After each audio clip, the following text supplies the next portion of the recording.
Hi everyone. So this isn't a tutorial on traditional mastering. This is just a tutorial on how I get my tracks louder and more lively just using Reaper stock plugins. So first of all, you need a mix. Obviously, if it doesn't sound good now, it won't sound good after you've put any kind of post-processing on it.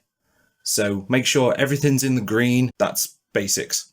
First of all, here's how the track sounds with nothing on the master bus.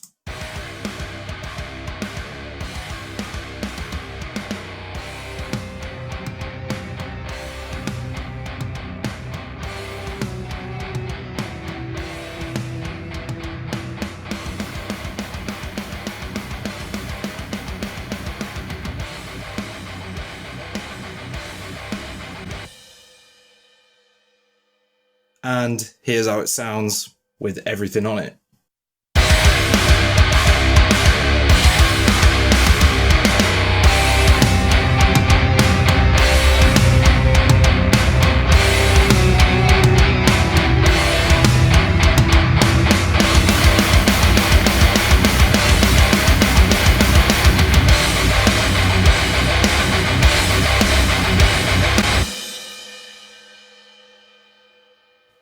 So all the plugins I'm using are all stock that come with Reaper, and there's no sort of paid plugins or any free third-party plugins. They're all stock Cocos and JS Reaper plugins. Some of these things, you shouldn't be using on the master bus, but I like to use them on the master bus because I feel it just gives it a little bit more character, I guess.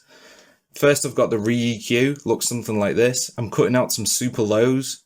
I'm cutting out some 200 hertz, just a tiny little bit, just because I just don't like low mids. Makes everything sound a bit muddy. And I'm cutting out some sort of, towards 500, just to give it more of that hi-fi sound. And that's about it. Next, I've got a JS exciter, and this is just exciting some 2K frequency. It basically just makes it a little bit more brighter and gets me closer to that sort of hi-fi sound. Next I've got the Re-X comp, which is like a multi-band compressor. And a lot of people will probably thinking right now, I should probably just use this on the individual tracks. But on the master bus, this particular preset, the super solid bass, nice uptone mids, this really gives the low end a lot of beef. It boosts it and controls it at the same time, and it sounds fantastic. So next, I've got this stereo enhancer. You don't really need to use this either, but it just gives it more width. And on the master bus, it really gave everything more width in a sort of even way. And now the JS digital versatile compressor. I really like this because it gives you, it's just a standard sort of compressor sound, but it really gives you a nice stereo bus compressor type sound. It's pretty transparent. There's not a whole lot of compression going on, and it's only boosting the level a little bit. The ratio is sort of quite low, attack and release quite fast, only boosting a little bit of output.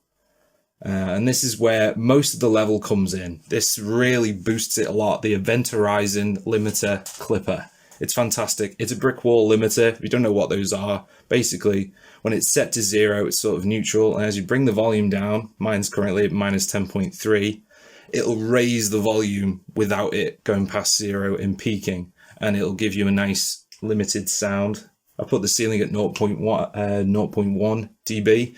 Pretty loud. You don't have to have it there. You can have it wherever you want, really, and it just won't go past 0 unless you really push it.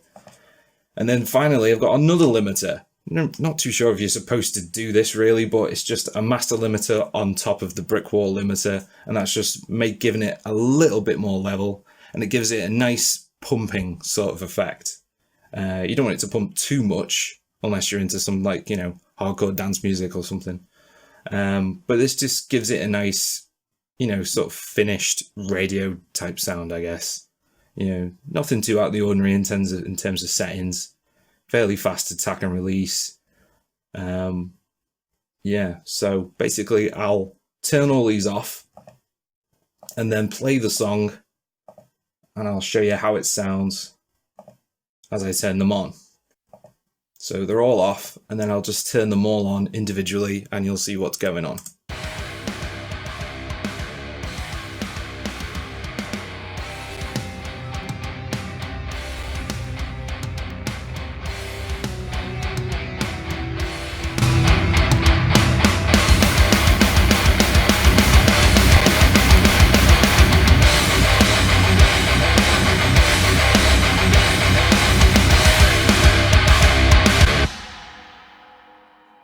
So yeah, I hope that helps.